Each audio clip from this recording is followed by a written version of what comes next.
Vamos a orar, hermanos. Señor bendito, gracias te damos por poder alabar tu nombre, por poder recordar quién tú eres y poder expresar, Señor, con nuestras canciones, nuestros labios, y esperamos que con nuestros corazones, el ferviente anhelo de que venga tu reino. El recordar que nuestra esperanza está en nuestro bendito Señor Jesucristo y en nadie más. Oh Dios, gracias por tu palabra que es útil y eficaz para todas las circunstancias. Gracias porque tú no nos has dejado en oscuridad. Gracias porque nos concedes este día para detenernos en nuestras labores, responsabilidades cotidianas y de una manera especial reunirnos para honrar, bendecir tu nombre, alabarte, tener comunión con los hermanos y recibir tu palabra. Te necesitamos, Señor. Es tu palabra, no la nuestra. Ayúdanos a ser hallados fieles. Bendice este tiempo. En el nombre de Jesucristo te lo pedimos. Amén. Bien, por la providencia de Dios nos ha tocado vivir en un país democrático. Esto significa, entre otras muchas cosas, que tenemos no solo el privilegio, sino también la responsabilidad de elegir las autoridades que han de gobernar nuestra nación por los próximos 4 años. Y en esta ocasión, no solo a nivel presidencial, sino también a nivel congresional. Y si bien es cierto que todos los creyentes podemos decir como el apóstol Pablo en Filipenses 3:20 que nuestra ciudadanía está en los cielos, de donde también ansiosamente esperamos al Señor Jesucristo, no es menos cierto que tenemos una ciudadanía terrenal que nunca debemos tratar con menosprecio. Como creyentes debemos contribuir al bienestar de nuestro país en todo lo que esté a nuestro alcance, iniciando con proclamar y entregar el bendito evangelio de Cristo a todos y continuando con ser ciudadanos que persiguen una mejor nación para todos.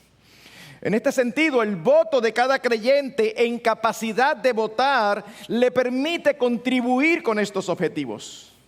Como cristianos, debemos votar por aquellos candidatos que mejor representen los valores que encontramos en la palabra de Dios, tales como justicia, equidad, verdad, libertad y todo aquello que nos permita vivir una vida tranquila y sosegada con toda piedad y dignidad. Esto es precisamente lo que nos dice el apóstol Pablo en 1 Timoteo capítulo 2, los primeros 3 versículos. Exhorto pues ante todo que se hagan rogativas, oraciones, peticiones y acciones de gracias por todos los hombres, por los reyes y por todos los que están en autoridad. ¿Para qué? Para que podamos vivir una vida tranquila y sosegada con toda piedad y dignidad. ¿Por qué? Porque esto es bueno y agradable delante de Dios nuestro Salvador. Es la voluntad de Dios que todos podamos vivir una vida con piedad y dignidad. Y hermanos, creo que es evidente que si debemos orar por estas cosas, no es solamente orar, sino también actuar. Casi en todas las cosas que nosotros pedimos en oración, tenemos responsabilidades que cumplir. Y sería insensato orar por algo, por aquello que nosotros no estamos haciendo, lo que es nuestra responsabilidad. Siempre debemos procurar hacer con diligencia aquello por lo que oramos. Y la forma en que apoyamos nuestras oraciones en un sistema de gobierno como el nuestro es votando lo mejor posible de acuerdo a las alternativas que tenemos por delante. Es decir, votando por los candidatos que a nuestro entender cumplen mejor estos parámetros. Dios espera que los líderes civiles cumplan en todo el bienestar del pueblo. Y en las Escrituras nosotros tenemos las características o las virtudes o los aspectos que estos líderes deben procurar. Así que permítanme ahora hacer un rápido repaso por las Escrituras en orden, arrancando desde Éxodo y terminando con el apóstol Pedro. Éxodo capítulo 18, versículo 21, ya Israel había salido de Egipto y se dirigía hacia la tierra prometida. Su suegro Jetro se da cuenta que Moisés está demasiado forzado liderando el pueblo. Así que él le da el consejo de que escoja hombres para que lo ayuden en la labor de liderazgo. Y dice, además, escogerás de entre todo el pueblo hombres capaces, esto es importante, íntegro, pero tiene que ser capaz, temerosos de Dios, hombres veraces que aborrezcan las ganancias deshonestas. Son características que en nuestro día a veces son un poco difíciles, sobre todo hombres temerosos de Dios, cuando la gran mayoría de candidatos que tenemos no es cristiano. Pero dice hombres veraces. Y nosotros sabemos tristemente que un alto porcentaje de los políticos entiende que la falta de verdad es parte del ejercicio político. Alguien envió en estos días que Obama, antes de acceder, dijo claramente estar en contra de la aceptación del matrimonio homosexual. Y cuando subió hizo exactamente lo contrario. Porque los políticos tienden a decir lo que el pueblo quiere oír. Así que es importante que sean veraces. Más adelante seguimos avanzando y llegamos al rey Salomón. En Primera de Reyes 3:9, cuando él accede al trono, él ora al Señor pidiendo lo siguiente: da pues a tu siervo un corazón con entendimiento para juzgar a tu pueblo. ¿Y para qué? Y para discernir entre el bien y el mal. ¡Wow! Discernir entre el bien y el mal. Un expresidente de los Estados Unidos, Lyndon Johnson, en una ocasión, en un fulgor de lucidez, dijo lo siguiente: la tarea más difícil de un presidente no es hacer lo recto, sino saber qué es lo recto. Ese es el punto. Y sabemos que la gran mayoría, como hemos dicho, de nuestros candidatos no son cristianos, por lo tanto no tienen temor de Dios en el sentido estricto del término bíblico. Pero al menos debemos apoyar a aquellos que en la gracia común tienen discernimiento. Nunca por aquellos que a lo bueno llaman malo y a lo malo bueno. Nunca por aquellos que a lo bueno llaman malo y a lo malo bueno. Esa fue una de las cosas que el Señor tenía contra su pueblo. El profeta Isaías en el capítulo 5, versículo 20 dice: ay de los que llaman al mal bien y al bien mal, que tienen las tinieblas por luz y la luz por tinieblas, que tienen lo amargo por dulce y lo dulce por amargo. En otras palabras, trastocan todo lo que es verdadero. Ay de los sabios a sus propios ojos e inteligentes ante sí mismos. Salomón pidió discernimiento, sabiduría. ¿Se la concedió Dios? Parece que sí, según el testimonio de la reina de Saba. Cuando ella fue a visitar a Salomón en Primera de Reyes, capítulo 10, versículo 9, le dice a Salomón: por el amor que el Señor ha tenido siempre a Israel, te ha puesto por rey para hacer derecho y justicia. Dios ama a su pueblo, Salomón, y es una reina pagana que le está hablando. Y yo sé que tu Dios te ha puesto sobre esta nación para que tú hagas derecho y justicia. Luego seguimos avanzando y nos encontramos con un salmo, el Salmo 72, versículos 1 y 2 y versículos 12 y 14. Es un salmo que se refiere a Salomón, y aunque no está clasificado como un salmo mesiánico, sin embargo es prácticamente imposible no ver que Cristo es el único rey que cumple perfectamente con todo lo que allí se dice. Dice: oh Dios, da tus juicios al rey y tu justicia al hijo del rey. Juzgue él a tu pueblo con justicia y a tus afligidos con equidad. Porque él librará al necesitado cuando clame, también al afligido y al que no tiene quien le auxilie. Tendrá compasión del pobre y del necesitado, y la vida de los necesitados salvará.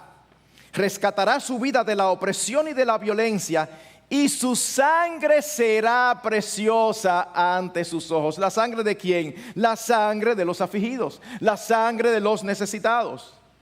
Proverbios capítulo 14, versículo 34. La justicia engrandece a la nación. Pero la corrupción, no es esa la palabra que dice. Pero el pecado es afrenta para los pueblos. Y lo que Dios llama pecado, hoy es tenido en poco por las personas que no conocen al Señor. Proverbios 29:2. Cuando los justos aumentan, el pueblo se alegra. Pero cuando el impío gobierna, el pueblo gime. ¿Quién es el impío? Aquel que no sigue la piedad, la santidad. Proverbios 29:14. El rey que juzga con verdad a los pobres afianzará su trono para siempre. Y cuando llegamos a Proverbios 31 se nos dice de una manera clara allí que los gobernantes no deben pervertir el derecho de los afligidos. Vamos viendo, ¿verdad? Claramente cuáles son los valores. Cuando nos vamos al Nuevo Testamento, llegamos a Romanos 13, un texto que nos habla de que debemos someternos a las autoridades superiores. Y cuando esto se escribió, quien estaba gobernando era Nerón. Dice: Dios estableció la autoridad para nosotros como un ministro de Dios para bien. Es decir, Dios no estableció a Nerón para esto. Estableció a todo lo que sube a la autoridad. Si Nerón o cualquier otro no lo hace, es un pecado delante de Dios.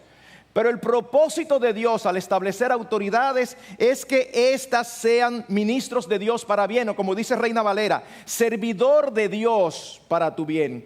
Y luego le llama a estos líderes que son un vengador que castiga al que practica lo malo. Finalmente llegamos a la epístola primera del apóstol Pedro y leemos en los versículos 13 y 14 del capítulo 2 lo siguiente: someteos por causa del Señor a toda institución humana, ya sea al rey como autoridad o a los gobernadores como enviados por él, para castigo de los malhechores y alabanza de los que hacen el bien.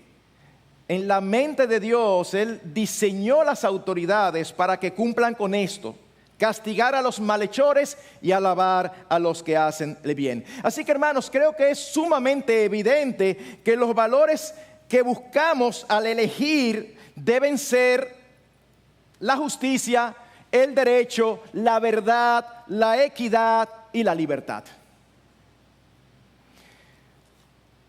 La Constitución de los Estados Unidos fue influenciada por una ideología cristiana. Y aunque estamos hablando de nuestro país, pero creo que esta Constitución expresa muy bien los valores bíblicos. Ellos dicen, cuando se hablaba de los objetivos que debía tener el gobierno, eran establecer justicia, asegurar la paz interna, cuidar de la defensa común, fomentar el bienestar general y defender las bendiciones de la libertad para nosotros y para nuestra posteridad. Ellos se han apartado de estos valores. Ahora, si está tan claro en las Escrituras cuáles son los valores que Dios aprecia, ¿por qué razón esta confusión, sobre todo entre nosotros los creyentes, a la hora de votar?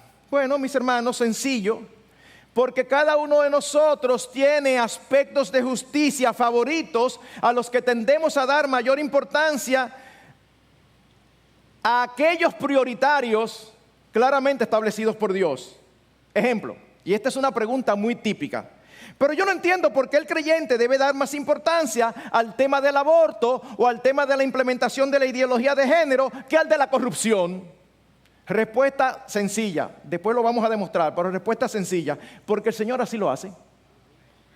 Tan sencillo como eso, porque el Señor le da más valor a una cosa que a la otra. Ahora, no malinterpreten, no saquen conclusiones antes de terminar. Esto no significa que el creyente debe ser indiferente a la corrupción. Esto no significa que el creyente no tiene que meterse con eso. No, mis hermanos. Todos los creyentes debemos desear que la justicia prevalezca en todas las áreas. Todos los dominicanos debiéramos anhelar que sean condenados los involucrados en el soborno de Odebrecht.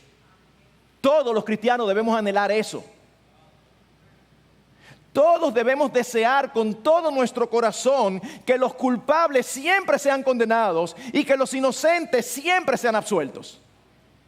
Eso debe estar en lo más profundo de nuestros corazones. Sin embargo, mis hermanos, el mal causado por la corrupción no se compara con el mal causado por la agenda globalista o mal llamada progresista, que incluye el aborto, la imposición de la ideología de género y de los derechos del colectivo LGTB, pues son un atentado contra la vida y contra la familia, que es la base esencial de toda sociedad sana.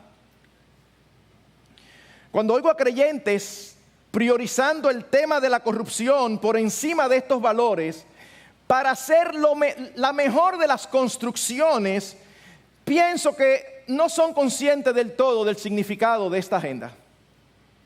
Y lo que yo quiero hacer en lo adelante, y en este sentido es un mensaje un poquito diferente a lo que normalmente acostumbramos. Lo que quiero hacer en este sentido es mostrar, para chocarlos, para que despiertemos, para que seamos conscientes de lo que esta agenda significa. Porque todos sabemos lo que es el aborto, todos sabemos lo que es el matrimonio homosexual, pero posiblemente no estamos entendiendo el efecto que eso tiene, lo que esto implica y significa. Pensemos, por ejemplo, en el aborto. En términos claros, es un asesinato. Un asesinato. Nuestra propia Constitución reconoce el inicio de la vida humana desde la concepción.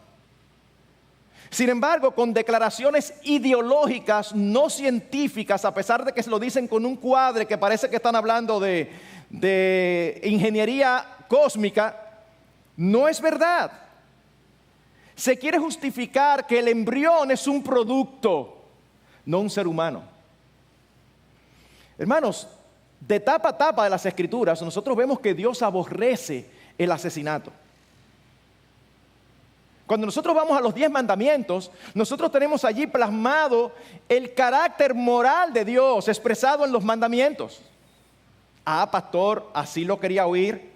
Pero hay un mandamiento que dice no hurtarás. No solamente está el de no matarás. Es verdad, porque eso es parte importante, como hemos dicho. Pero, pastor, ¿y todos los pecados no son iguales delante de Dios? En un sentido son iguales porque pecado es pecado y atenta contra su santidad y contra su persona. Pero en otro sentido no es lo mismo. No es lo mismo mentir que matar. Ni ante Dios ni ante los hombres. ¿Y de dónde usted saca eso, pastor? Oh, mis hermanos, sencillo. Dios no solamente dio la ley, sino que a su pueblo le dio las sanciones por el quebrantamiento de esa ley. ¿Cuál era la sanción por hurtar? Devolver lo hurtado multiplicado, en ocasiones por 3, en ocasiones por 4, en ocasiones por 5. Eso estaba reglamentado. ¿Y cuál era la sanción por asesinar? Pena de muerte. Pena de muerte.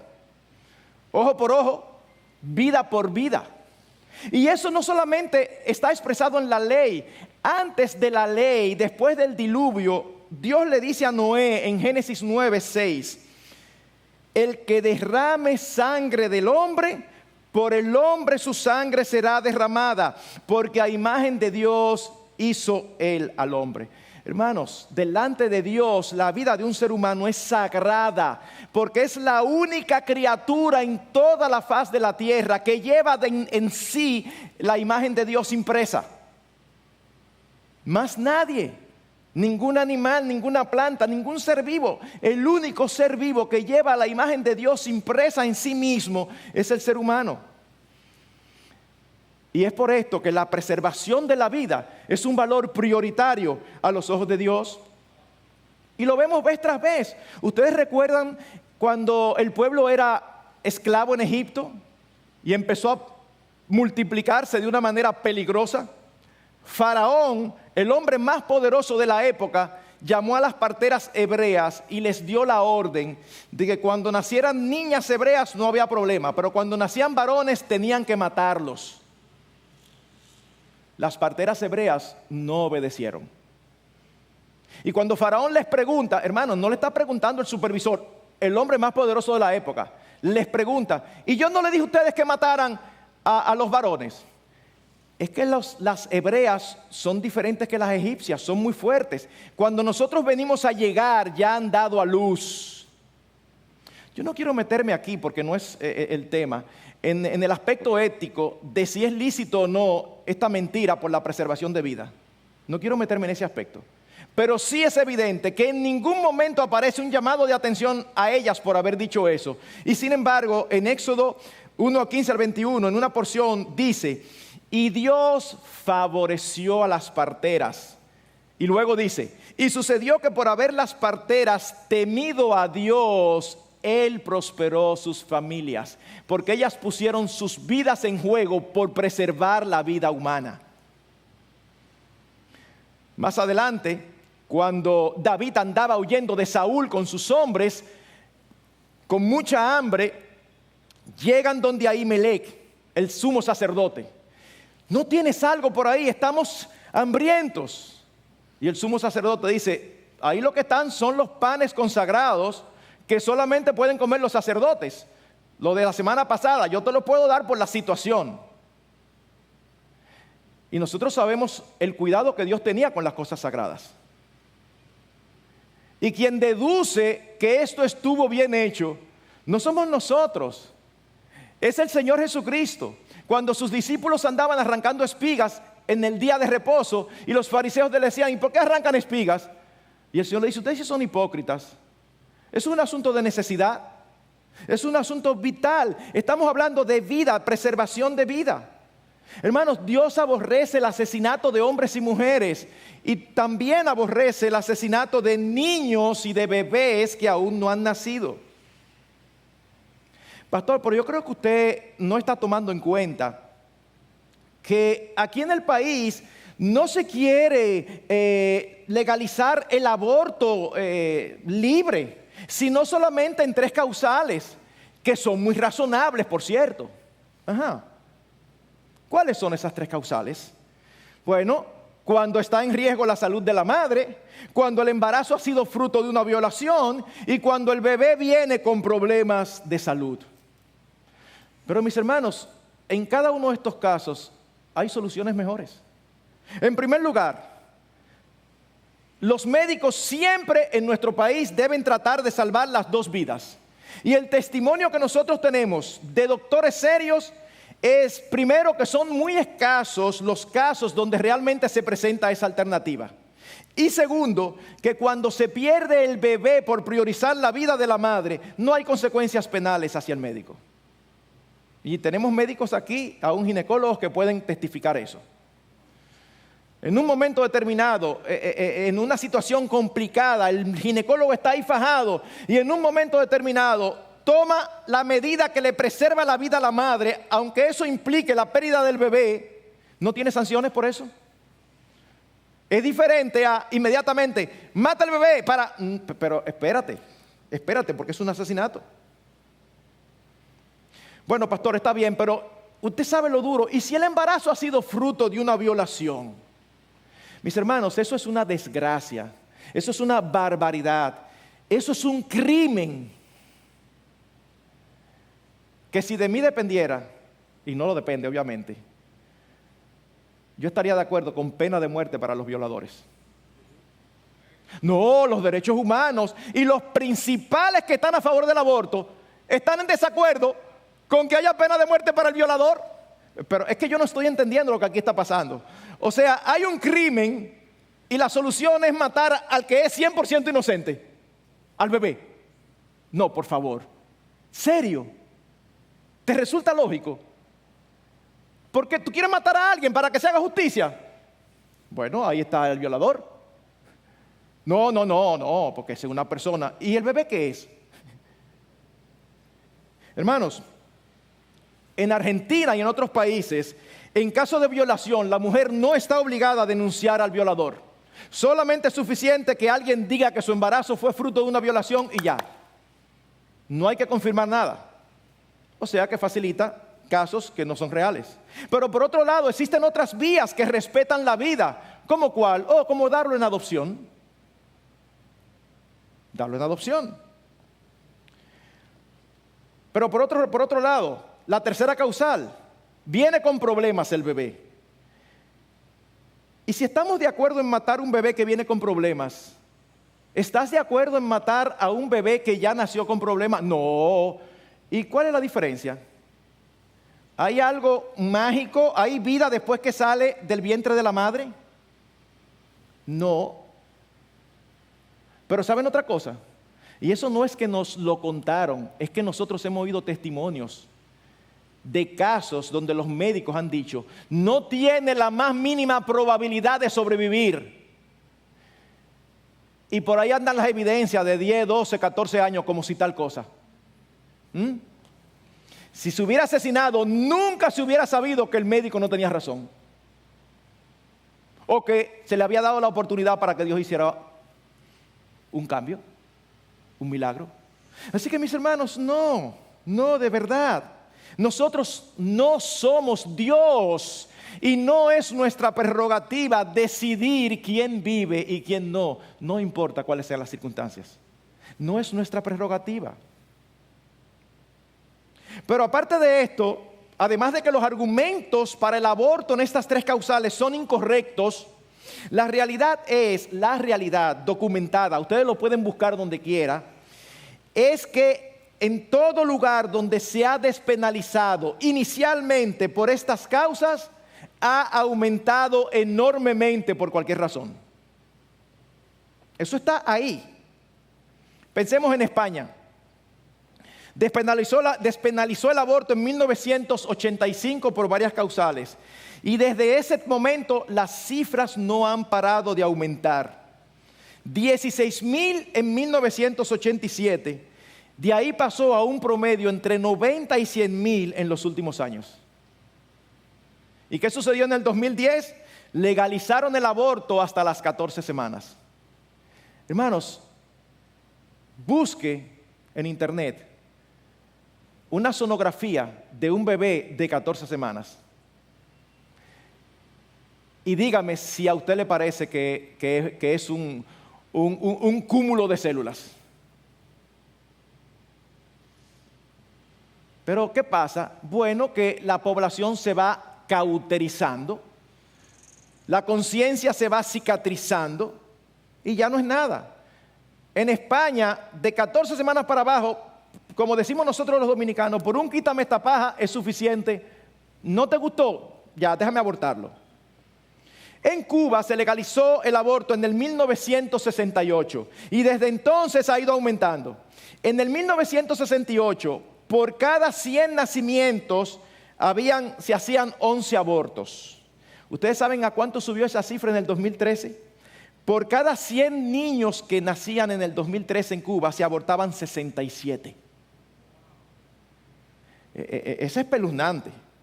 En Argentina, parte de la causal es, bueno, cuando hay riesgo de salud. Bueno, sí, pero miren qué interesante. Esa salud, la interpretación de ese término es muy amplio. Eso incluye salud psicológica y salud social. En otras palabras, en un momento determinado, una madre dice, ay, este embarazo me estresa. Ya está afectando su salud psicológica y por tanto tiene autoridad para hacerse un aborto. O despiden a alguien de su trabajo que parece que allá es posible, aquí no, estando embarazada. O dice, por mi embarazo perdí mi trabajo, por tanto esto afecta a mi salud social, así que puedo hacerme un aborto. Y en los Estados Unidos todos conocemos el famoso caso en el año 1973, sancionado por la Suprema Corte de Justicia, el caso Roe versus Wade. Roe era Norma McCorvey, que pidió permiso para hacerse un aborto por violación y contrató a 2 jóvenes abogadas. Finalmente la Suprema Corte de Justicia lo aprobó, pero ya nadie recuerda ni a nadie le importa que en el 1995, 22 años después de eso sucedido, Roe reconoció que parte de su declaración en el juicio no fue verdadera. En otras palabras, ella mintió. Y dice que lo hizo bajo la influencia de una de sus abogadas. Cuando se le preguntó a una de las abogadas, ¿saben lo que respondió? Mi conducta pudo no haber sido totalmente ética, pero lo hice por lo que pensé fueron buenas razones. Pero eso ya no importaba, ya a nadie le importaba, porque ya se había logrado lo que se buscaba. No sé por qué cuando leí esto me acordé del caso de Judas. Aunque Judas no se arrepintió, sino que sencillamente tenía remordimiento, en un momento determinado, después de vender a Jesús, va donde los sacerdotes y les dice: perdóneme, excúseme, yo vendí sangre inocente. ¿Qué hizo? Ya, ese es problema tuyo, ya nosotros logramos lo que nosotros queríamos, ya lo tenemos. No es una preocupación por la justicia, no es una preocupación por la verdad, es una preocupación por llevar adelante sus propios intereses. ¿Y qué sucedió a partir de entonces en los Estados Unidos? Bueno, en el 1974 la tasa era de 16 cada 1000 mujeres y ya en el 89 era de 24, es decir, un aumento de un 75%. Desde el 1973 hasta el 2008, en 16 años, ¿saben cuántos abortos se habían practicado en los Estados Unidos? Más de 50 millones. Déjenme decirlo de otra manera. Del 1973 al día de hoy, no hay ningún acontecimiento en la historia donde hayan muerto en ese periodo más de 50 millones de personas. Abrieron la puerta y asesinaron a 50 millones de bebés. Hermanos, donde el aborto ha sido despenalizado, siempre ha aumentado. Y nos preguntamos, ¿pero cómo es esto posible? ¿Qué es lo que está pasando con la conciencia de los seres humanos? Hermanos, que hemos sucumbido a una a una dictadura ideológica que se ha venido implantando intencionalmente desde esferas de mucho poder económico. A través de postulados erróneos. Nadie te va a decir, pero no hay problema en asesinar un bebé. Nadie te lo va a decir así porque suena demasiado claro. Los argumentos famosos son: la mujer es dueña de su propio cuerpo. Estamos de acuerdo, pero ¿qué parte de que el bebé no es su propio cuerpo no se entiende? O hay que ser un brillante estudioso, graduado con maestría y doctorado para saber que el bebé es un cuerpo diferente al de la mujer. Las mujeres deben tener libertad de elegir. Sí, elige si quieres quedar embarazado o no. Pero no tiene libertad de elegir matar a una vida que está en tu vientre. Los embriones son solo un grupo de células amorfas, no una persona. ¡Wow! Eso es una declaración totalmente anticientífica, pero la repiten y la repiten tanto y tanta gente que uno empieza a sospechar si es verdad. Yo quiero hacer algo diferente. ¿Lo tienes ahí? Permítanme exponer este videíto corto. ¿Qué es un aborto? Un aborto es cuando vos decidís ser madre o no. Muy bien. ¿Eso es matar bebés? No, es decidir de tu propio cuerpo. Decidir sobre tu propio cuerpo. Bueno, la gente cree que es matar un bebé.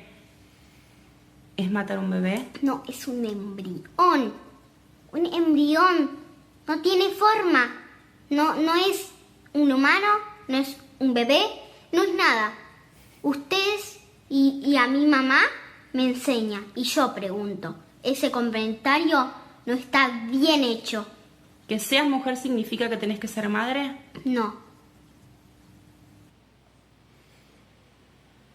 ¿Qué produce eso en ustedes? De verdad, ¿qué produce eso en ustedes? ¿Cómo va a crecer esa niña? ¿Ustedes creen que cuando ella sea grande van a valer argumentos para decirle que un embrión, que un embrión no es vida? ¿Es vida? O sea, ¿ustedes creen que ella va a acceder? Ese es un chip implantado desde pequeño. Es una imposición ideológica. No está bien, dice ella con todo el gustazo, no está bien decir que un embrión es una vida. ¡Wow! ¿Cómo llegamos ahí? Repetimos, el bombardeo ideológico es fuerte.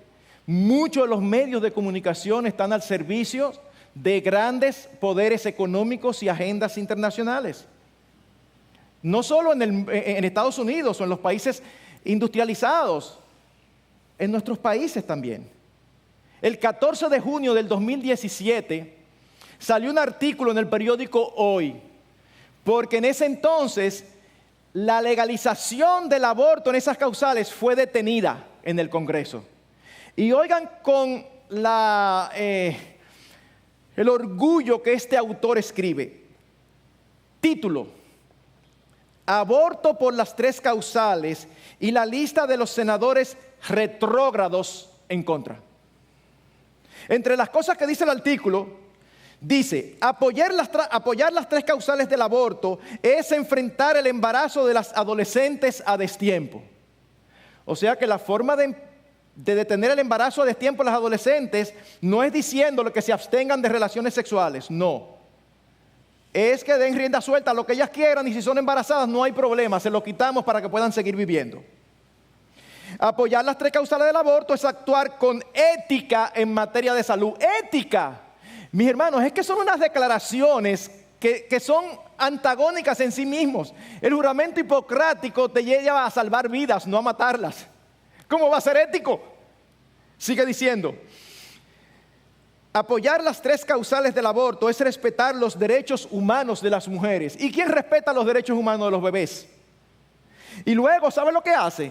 Da una lista como si fuera, los voy para que vean, da una lista de todos los senadores dominicanos que se opusieron.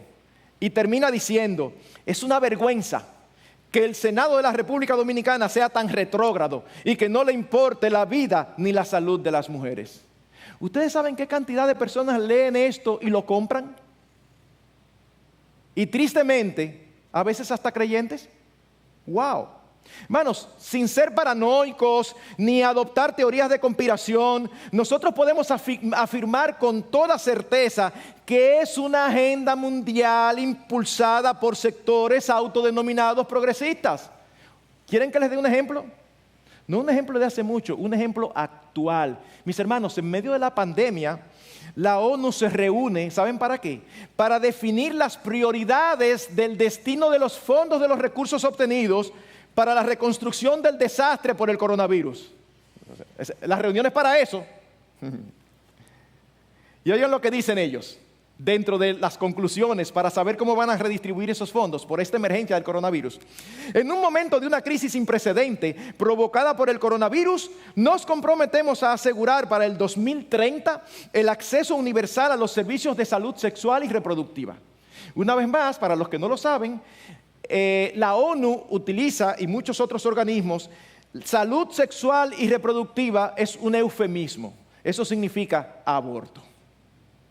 O sea, estamos en medio de una pandemia y estamos viendo cómo es que vamos a salir de eso, y ellos están preocupados en medio de la pandemia con los recursos que llegaron para eso, en asegurar desde aquí hasta el 2030 la libertad de aborto para todas las mujeres, y que todas las jovencitas y mujeres de todo tipo tengan acceso libre, abundante a los anticonceptivos. De verdad, mis hermanos. Y eso está aquí. Nosotros hemos oído hablar acerca de Planned Parenthood. Es una institución asesina de niños. Promueve el aborto por cualquier causa. ¿Ustedes sabían que esa institución financia a instituciones aquí en República Dominicana? ¿Saben a quién? A Profamilia. ¿Qué nombre? Profamilia. Es increíble. Profamilia. Lo que menos tiene eso es pro la familia. Por lo menos debieran de ser honestos y llamarse Antifamilia y hacer lo que están haciendo, pero cámbiense el nombre para que corresponda con sus intereses. En el 2016, Planned Parenthood aportó cerca de $1.100.000 para echar la agenda abortiva hacia adelante. Hermanos, hay naciones hoy donde las niñas pueden practicarse un aborto y no están obligadas a informar a los padres por ley. Una jovencita de 14 años sale embarazada y por ley ella puede ir a una clínica a hacerse un procedimiento médico y no está obligada a informárselo a sus padres. Mis hermanos, estamos viviendo en un mundo convulsionado. ¿Qué lugar del mundo a ti no te gustaría vivir por peligroso? Piensa que tú diciendo, yo no quería vivir ahí ni loco. Hay muchos lugares peligrosos en el mundo. Pero ¿saben qué? Qué triste que al día de hoy el lugar más peligroso para el ser humano es el útero de las mujeres. El lugar más peligroso hoy en día para el ser humano es el útero de las mujeres. ¿Cómo es posible entonces que un cristiano que conoce la palabra de Dios, apelando al combate a la corrupción, vote a favor de alguien que sustente esta agenda? ¿No es acaso corrupción la muerte de inocentes? O pensemos ahora en la ideología de género. ¿Qué es esto? Un conjunto de ideas anticientíficas sobre nuestra sexualidad que tienen el efecto de separar nuestra sexualidad de su naturaleza y la ve como una construcción social o como una autopercepción. Permítame decirlo en palabras más simples. No somos lo que nuestros cromosomas y nuestra constitución física dice. No, somos lo que percibimos. Yo nací varón, pero me percibo mujer. Y ya eso es suficiente para que todo el mundo acepte que yo soy una mujer. Hermano, yo lo digo y de verdad, es que yo digo, pero ¿cómo es posible que hemos llegado a creer? Es algo como tan lógico. Sin embargo, nos hacen creer que lo que yo acabo de decir es un perfecto disparate. En España, porque había un letrero que decía, con los órganos sexuales que nacían los niños y las niñas, le entraron a pedradas al autobús que tenía este letrero, porque piden tolerancia, son sumamente tolerantes. Pero ¿qué es lo que está mal dicho? Que el órgano sexual de los niños y el de las niñas es diferente. ¿Eso es todo? ¿Eso es científico o no? Esto incluye el concepto de igualdad de género, que significa muchísimo más que ser iguales ante la ley. Con esto pretenden borrar y oponerse a los roles y responsabilidades claramente establecidos por Dios en su palabra para el hombre y para la mujer. Y no, estos roles no son el del macho opresor y la mujer esclava. No, son los roles que nosotros encontramos en la palabra de Dios. Incluye también el establecimiento de múltiples géneros. Ya no es solamente hombre y mujer. Y uno dice, pero ¿y qué otro género hay aparte de hombre y mujer? Es que tú y yo somos demasiado lentos. Porque las gentes inteligentes, los que saben de eso, por ejemplo la ONU, dice que hay 112 géneros. Hermanos, yo no estoy inventando. Todo lo que yo estoy diciendo, usted lo puede buscar y ratificar. La ONU dice que hay 112 géneros aparte de masculino y femenino.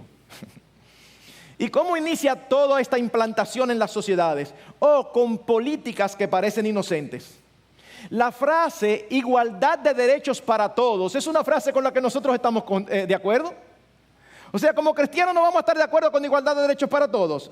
Eso suena muy bien, pero ahora déjenme preguntar, ¿acaso es un derecho redefinir el matrimonio? O sea, ¿nosotros tenemos realmente derecho para decir que el matrimonio ya no es la unión de un hombre y una mujer? Y si en nuestro país se llega a aprobar el matrimonio homosexual y todos tenemos igualdad de derechos, ¿estamos de acuerdo con que este tipo de parejas adopten hijos? ¿Y quién defiende los derechos de estos pobres niños del daño que debe hacerle ser criado por dos hombres o por dos mujeres? ¿Quién los defiende? ¿Dónde están esos derechos? Algunos no entienden esto y se preguntan, pero es que yo no entiendo por qué razón ustedes quieren involucrarse en la vida y prácticas sexuales de los demás, como si solamente se tratara de eso. Como cristianos, hermanos, debemos llamar a las cosas por su nombre. El adulterio es pecado. La fornicación es pecado. El homosexualismo es pecado. Expresión de odio. Mis hermanos, nosotros solamente estamos diciendo que son prácticas pecaminosas porque atentan contra el diseño de Dios. Eso no significa que andamos los cristianos por ahí atacando a todas las personas que viven de esa manera. Todos nosotros aquí tenemos compañeros de trabajo o en otros ámbitos que nosotros sabemos que son adúlteros. Uno no anda peleando con ellos. Claro, si quieren venir a hacer sus cuentos, uno le va a decir lo que tiene que decirle. Pero uno no anda por ahí atacando, porque todavía no hay un lobby pro adulterio. Cuando lo haya y encuentre apoyo en las grandes organizaciones, entonces ya ustedes saben, preparémonos. Hermanos, los problemas de esta ideología son varios. La vulneración de nuestros derechos ciudadanos y familiares, la pérdida de nuestra libertad de conciencia y de expresión, la imposición a todos y, menos importante pero muy real, las decisiones ridículas a las que conduce en casos prácticos de la vida real. ¿O acaso nosotros olvidamos ya lo sucedido hace poco tiempo, cuando desde el Ministerio de Educación se emitió una orden departamental que incluía enseñar sexualidad a nuestros hijos de una forma degenerada, porque no puedo decirlo de otra manera, de una forma antinatural, de una forma contraria a los parámetros divinos? Y ese intento de introducir esa agenda, no se crean que ya eso se guardó. Eso está ahí a la espera de que las condiciones cambien un poco para seguirlo intentando, porque tampoco esa no era la primera vez. Y hermanos, nosotros debemos de dar gracias a Dios. ¿Saben por qué? Porque todavía en nuestra nación hay personas no cristianas que tienen sentido común, que tienen gracia común, y sin ser cristianos ven claramente los peligros. Para mí fue impresionante encontrarme con un editorial del Listín Diario del año 2015 en contra de la introducción del manual Hablemos, que enseñaba todas estas perversidades. El editorial tenía por título Mejor ni hablemos. Y parte de las cosas que dice es que a los niños y a las niñas en clases se les sugería que formaran parejas y mostraran cómo usar preservativos. Ustedes se imaginan, a tu niño de 6, 7 años, vamos a ponernos de dos en dos, un varoncito y una niñita, saca el preservativo, ok, vamos a ver cómo que se pone. De verdad, por favor, mis hermanos. Pero no solo eso, también incluía la exhortación a la práctica libre de los impulsos sexuales favorables al homosexualismo y al lesbianismo, entre otras conductas inadecuadas. Un editorial de un periódico secular estaba en contra. Debemos aún orar para que el Señor mantenga gracia común en este pueblo. En Argentina, a los 4 o los 5 años, disfrazan a los niños de niñas y a las niñas de niños. ¿Para qué? Para ver cómo se sienten. Y el manual estatal para preadolescentes incluye hacer un ejercicio de cambio de identidad.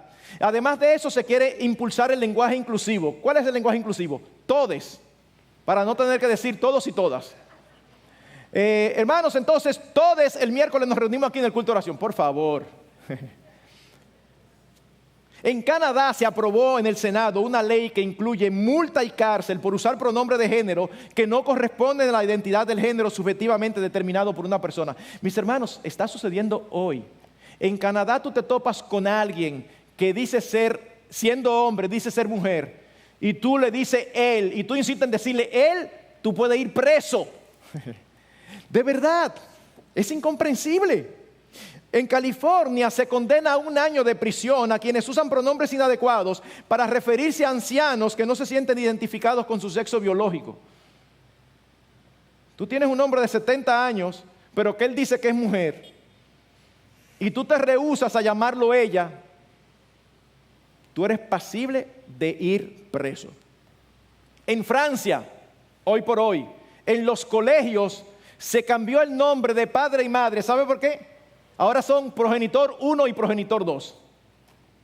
No, papá y mamá no, porque eso es discriminante. En España, esto es terrible, los grupos LGBT pueden ejecutar tratamientos hormonales irreversibles en menores sin informar a las familias. Un hijo tuyo de 10 años se le mete en la cabeza que no es niño sino niña, y se pone en contacto con estos grupos y ellos pueden ayudarle a revertir su sexo sin informar a sus padres. Ellos pueden acusar a sus padres por homofobia. Un hijo tuyo dice, papi, yo me estoy sintiendo como medio como varón, una hija tuya. Yo me estoy sintiendo como varón. Y tú dices, no, mi hija, mira, eso no está bien. Y ella con esa expresión lo denuncia a estos colectivos y tú tienes problemas. Los padres que se opongan a la actividad del colectivo LGBT o contradigan en público o en privado la ideología de género pueden sufrir la retirada de la tutela familiar y multas de entre 200 y 45,000 euros. ¿Ustedes me están entendiendo? Eso es lo que está pasando. Yo no estoy diciendo que todo el que tiene esa posición hoy va detrás de esto, porque eso yo no lo sé. Pero lo que estamos diciendo es que lo sepan o no, eso lo que abre es la puerta para esto. Eso es lo que estamos diciendo. En un momento determinado que empezaron a protestar los padres por la educación sexual que se daba en las escuelas, empezaron a sugerir que haya un PIN parental. Es decir, que si el padre tiene motivo de conciencia, yo no quiero que a mi hijo le enseñen que no hay problema en ser homosexual. ¿Saben lo que dijo la ministra de Educación, que se negó a aceptar el PIN parental? Ella dijo que total, los hijos de ninguna manera pertenecen a los padres. Hermanos, eso no sucedió hace 5 años. Estamos hablando de meses. En Suiza entrevistaron a un abogado especializado en derecho de la comunicación y se le preguntó, hablando de un artículo del Código Penal, lo siguiente: ¿podrán todavía ciertos grupos religiosos afirmar que la homosexualidad es un pecado sin ser castigados?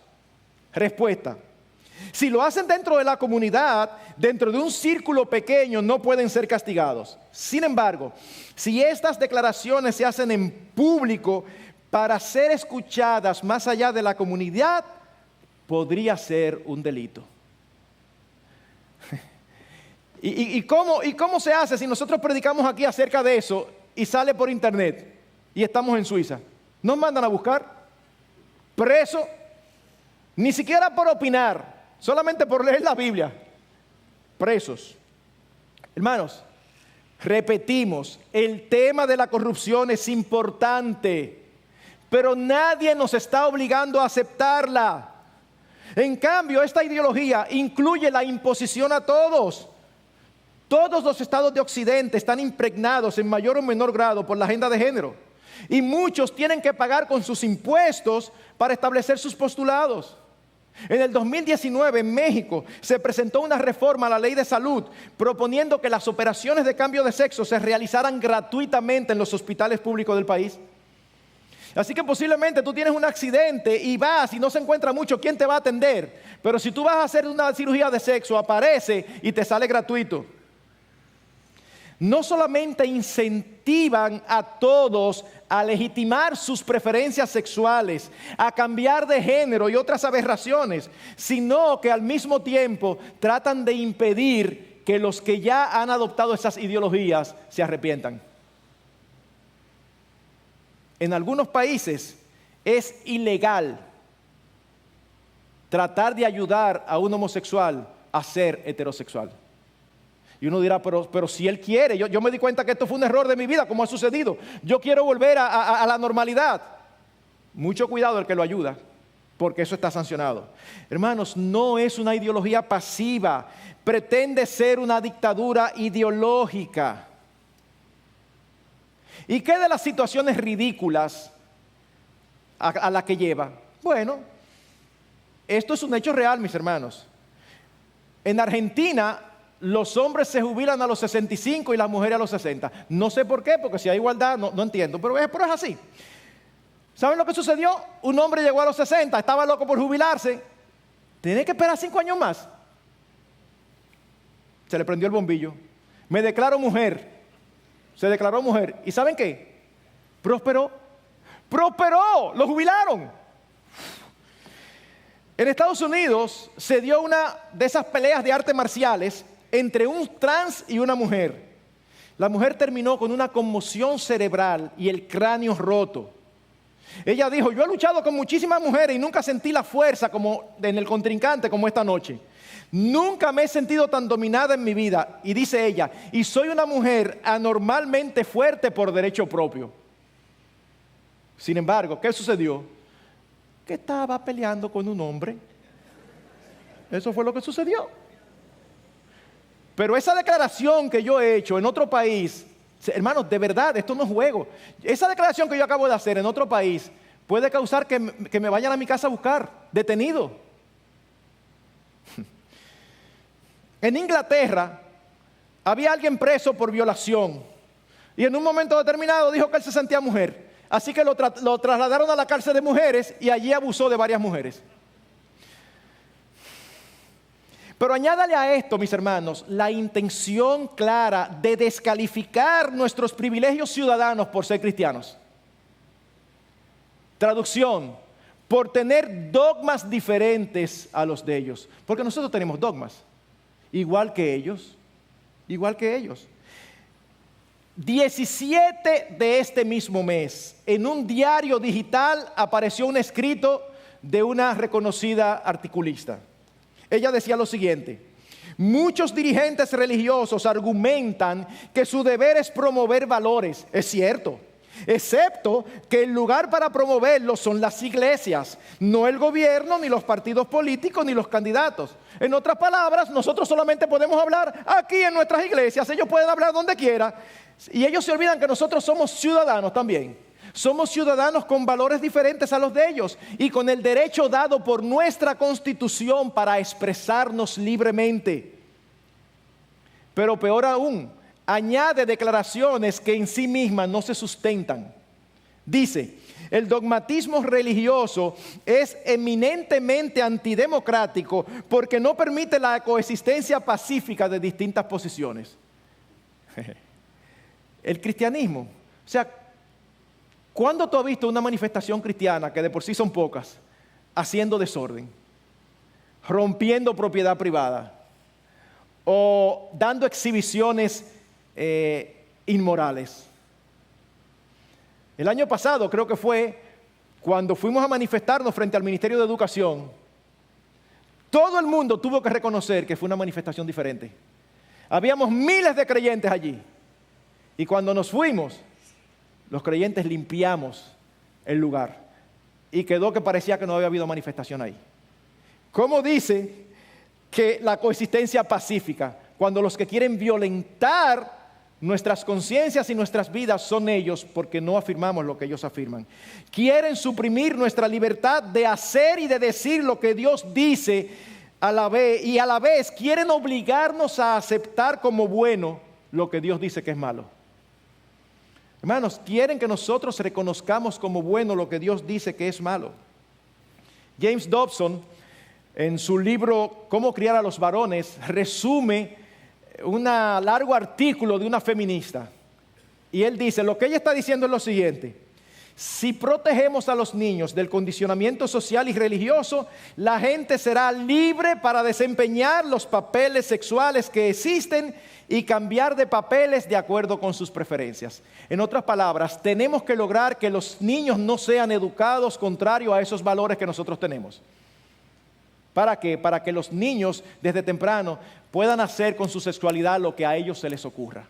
¿Les parece una buena idea? A una candidata actual, es precisamente esta la razón por la que los cristianos damos tanta importancia a estos valores. Y déjenme decir algo: es perfectamente entendible que los que no conocen a Dios valoren otras cosas. Es entendible. En esta misma semana, en un periódico de circulación nacional, salió una encuesta. Y allí decía que las principales preocupaciones de la población eran salud, desempleo y corrupción. Nosotros entendemos que el que no conoce a Dios piense así. A una reconocida candidata le preguntaron acerca del matrimonio homosexual y respondió igual que Obama. La sociedad no está preparada todavía para eso, sencillamente para no expresar su posición.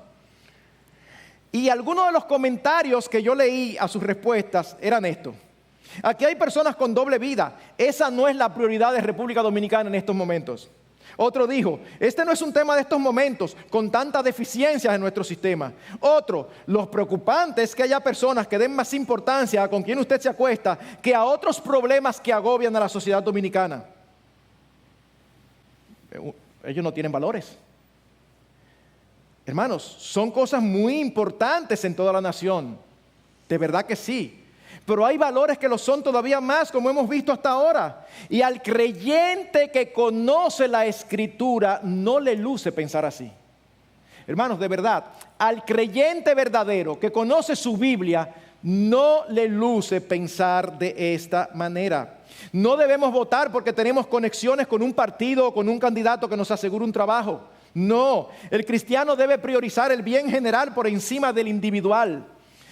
Tampoco debemos votar porque mi familia o yo hemos sido miembros de un partido por años. No, es precisamente por esto que el movimiento cívico Acción Cristiana ha lanzado una plataforma que nos permite conocer la posición de cada candidato en estos temas. Y ¿saben qué? Alguien con la posición opuesta nos ha ayudado muchísimo, porque ellos también lanzaron como respuesta una plataforma con los que apoyan esos valores. Gracias, muchas gracias. Eso nos ayuda mucho más a votar mejor. ¿Qué candidato presidencial se acerca más a estos valores? La verdad, mis hermanos, que nosotros tenemos delante a unos candidatos presidenciales, algunos claramente opuestos a estos valores y otros muy difusos. O sea que es muy difícil. Nosotros le pedimos que oren al Señor, que revisen esta plataforma, que evalúen quién dice qué apoya a quién, y que el Señor les dé sabiduría, porque no es fácil discernir quién realmente está a favor de estos valores. Pero al mismo tiempo también nosotros debemos de votar por candidatos a senador y a diputados. Y históricamente no le hemos dado mucha importancia a eso. Sin embargo, aunque somos un país presidencialista, es decir, donde los presidentes tienen muchísimo poder, al mismo tiempo se supone que el Congreso también legisle para beneficio de todos y sirva como un freno a las propuestas que no cumplen con este fin. Y ¿saben qué? Nosotros podemos dar gracias al Señor, porque en los últimos años el actual presidente ha insistido en introducir las 3 causales del aborto. ¿Y saben por qué no tenemos eso ya como legal? Porque el Congreso lo ha detenido. Eso significa que los votos congresionales son importantes. Mis hermanos, el voto es la herramienta que nosotros tenemos para lícitamente tratar de evitar que lleguen ahí hombres y mujeres que sustentan claramente esta ideología. Y hermanos, déjenme decirles lo siguiente. En este momento nosotros queremos ser más claros de lo que nunca en la historia de esta iglesia hemos sido. Nunca desde este púlpito como pastores hemos dicho voten por alguien. Sin embargo, por la seriedad de este asunto, nosotros decimos hoy, y no es que se le ocurrió al pastor Marcos Peña, yo estoy hablando aquí en nombre de mis pastores. En el Distrito Nacional nosotros tenemos 3 candidatos a senador. Según la plataforma Vota Bien, hay 2 candidatos que sustentan nuestros valores, que ellos, déjenme expresarlo mejor, que ellos dicen que sustentan nuestros valores. Vamos a expresarlo así, ¿verdad? Pero la tercera candidata, y tristemente la más valorada en el país en este momento, la licenciada Farideh Raful, representa claramente esta ideología que debemos rechazar. Ella ha mostrado ser una emisaria de esta agenda. Sostiene el feminismo, sostiene la agenda abortista y la ideología de género. Nunca hemos dicho algo como esto, porque votar es un asunto de conciencia ante candidatos similares. Pero ante la coyuntura nacional en la que nos encontramos y ante la fuerte presión internacional para imponernos esos antivalores como sea, queremos ser específicos, diciendo por quién un creyente no tiene razón para votar. Y reiteramos, como iglesia no estamos apoyando una parcela política. La iglesia como institución no está llamada a involucrarse en política. Esto no es una involucración formal de esta iglesia en la política. No, mis hermanos. La iglesia sí tiene la responsabilidad de enseñar la palabra de Dios. Es por eso que nosotros enseñamos lo que la palabra de Dios nos dice como miembros de una familia, como padres y como hijos. Eso no significa que nos estamos involucrando en la familia. Simplemente estamos enseñando lo que tenemos que enseñar. Y la Biblia nos dice cómo debemos comportarnos como jefes y como empleados. Y nosotros traspasamos esa información sin meternos en las políticas de las compañías.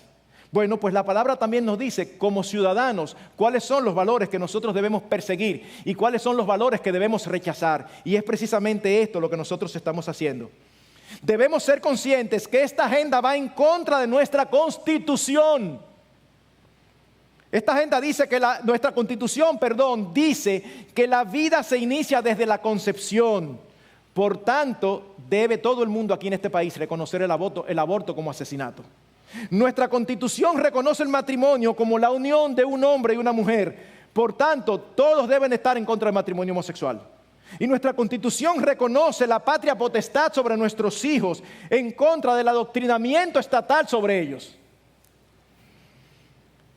Pero esta agenda no solamente viola nuestra Constitución, esta agenda viola el documento más importante para todo creyente, nuestra ley de práctica y de vida, la santa palabra de Dios. Es por eso que promovemos los valores de la palabra de Dios por encima de cualquier otro. Un claro ejemplo de que no estamos aquí promoviendo partidos, sino valores, es el hecho de que tenemos en nuestra iglesia un hermano, miembro de esta iglesia por años, que al día de hoy es candidato a diputado por la circunscripción 2. Estamos hablando de nuestro hermano Jesús Ogando. Si usted quiere votar por valores y por alguien que piense como nosotros, y usted está en la circunscripción 2, usted puede hacerlo por él. Nosotros lo animamos porque tenemos la certeza allí de que su conciencia no va a ser comprada. Ahora permítanme preguntarles algo. ¿Y sabe por qué partido este hermano está siendo postulado? Por el mismo partido que está siendo postulada la licenciada Farideh Raful. ¿Se dan cuenta? No estamos hablando aquí de partidos, estamos hablando de valores. Ni siquiera estamos hablando de personas. Estamos hablando de quién sustenta tal o cual ideología. Alguien resumió lo que hemos dicho hasta aquí de la siguiente manera: los candidatos o propuestas que violan los mandamientos bíblicos para la vida, la familia, el matrimonio o la fe, nunca deben ser apoyados. Lo repito, los candidatos o propuestas que violan los mandamientos bíblicos para la vida, la familia, el matrimonio o la fe, nunca deben ser apoyados. Y hermanos, por el momento histórico en que estamos, les exhortamos a todos que vayan a votar. No se queden en sus casas. Pónganse mascarillas, vístanse con traje espacial si quieren, pero vayan a votar. Vayan a votar, mis hermanos, no se queden en sus casas. Un teólogo alemán, Dietrich Bonhoeffer, que se opuso a las atrocidades del nazismo contra los judíos, dijo una frase que es pertinente para nosotros hoy. Él dijo: callarse es hablar, no hacer nada es actuar. Nuestro anhelo es que no lleguen a posiciones de autoridad aquellos que luego van a promover políticas que corrompan nuestra sociedad y nuestras familias, que afecten nuestra libertad de conciencia y de criar a nuestros hijos bajo los valores de la palabra de Dios, que coarten nuestra libertad de culto y nos persigan por nuestras convicciones. Pero si no podemos impedir con el voto que estas personas asciendan, entonces debemos recordar que en última instancia quien gobierna realmente es nuestro Dios. Nuestra esperanza no debe estar en los hombres ni en ningún sistema político, sino en el Señor. Por eso cantamos hace un rato: nuestra esperanza está en Jesús. Y otra versión de una canción similar dice: en medio de la tempestad, Él es rey, Él reina. De este lado del sol, nunca seremos testigos de un candidato que cumpla con todos los requisitos que deben tener los gobernantes. ¿Por qué? Porque hay uno y solamente uno que los cumple todos y que los cumplirá por siempre: nuestro Rey Jesucristo. Que no solamente es el Rey del universo, sino también el Rey de nuestras vidas y de nuestros corazones por el Evangelio. A fin de cuentas, el principal problema del hombre no es un problema político. El principal problema del hombre es un problema de corazón. Y el único que puede resolver ese gran problema es Jesucristo, salvándolo de sus pecados y dándole vida eterna. En el libro de Apocalipsis, entre tantas formas en que se presenta a nuestro Señor Jesucristo como Rey, me encanta esta. En Apocalipsis 19, 11 y 16, aparece el Señor montado en un caballo blanco y dice que Él es llamado fiel y verdadero. Y se nos dice que juzga con justicia, que es lo que nosotros queremos. Y en su manto y en su muslo tiene un nombre escrito: Rey de Reyes y Señor de Señores. Es a Él a quien servimos. sean las que sean las condiciones futuras como nación, nuestra prioridad siempre debe ser proclamar al Salvador y Rey Jesucristo con nuestras voces y con nuestras vidas. Es en Él y solo en Él que debe estar nuestra esperanza. Que el Señor nos ayude a votar con conciencia. Que el Señor nos ayude a esperar en Él y a dejarle que sea el Rey de nuestras vidas, para gloria de su nombre.